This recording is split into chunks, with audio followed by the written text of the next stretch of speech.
Bonjour à tous. C'est un choix déterminant dans la fronde anti-réforme des retraites. Qui sera le prochain numéro 1 de la CGT? À 10h, le syndicat annoncera le nom choisi pour remplacer Philippe Martinez. Après 8 ans de mandat, le futur ex-leader du syndicat a quand même adoubé une candidate.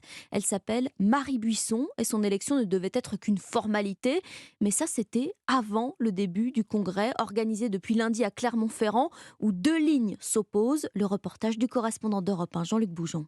On pensait qu'elle avait un boulevard devant elle. Marie Buisson, enseignante en lycée professionnel, est la candidate de Philippe Martinez. Et ses partisans, comme Samira Saïdoun, déléguée en Isère, soulignent les nouvelles valeurs qu'elle incarne au sein de la CGT. Pour nous, il n'y a pas de lutte sociale sans lutte environnementale. C'est ce qu'elle porte aussi. Je suis plutôt en adéquation avec ça. On a besoin aussi de faire plus de place aux femmes au sein de la CGT. Une candidature femme au bout de 127 ans, ça me semble pertinent. Le problème, c'est que les gros bastions de la CGT, comme l'énergie ou la chimie, ne veulent pas de Marie Buisson, trop modérée aux yeux d'Emmanuel Lépine de la Fédération des industries chimiques. Aujourd'hui, on constate une CGT qui est devenue deuxième organisation, qui perd du terrain, y compris en syndicalisation, et puis qui a montré une faiblesse, notamment face au relais intersyndical, qui en fait est une caisse de résonance pour la seule CFDT, Laurent Berger. Je pense qu'il faut repartir vers une CGT qui est combattante, à l'image de ce qui se passe dans le pays aujourd'hui. Du coup, face à Marie Buisson, il pourrait y avoir un ticket radical entre une femme, Céline Verzelletti, et Olivier Matteux, le bouillant cégétiste marseillais, celui qui avait déclaré vouloir mettre l'économie de la France à genoux. Clermont-Ferrand, Jean-Luc Boujon, Europe 1. Le ou la nouvelle leader de la CGT qui a déjà un rendez-vous à l'agenda mercredi à Matignon avec les autres syndicats pour parler, il l'espère, réforme des retraites.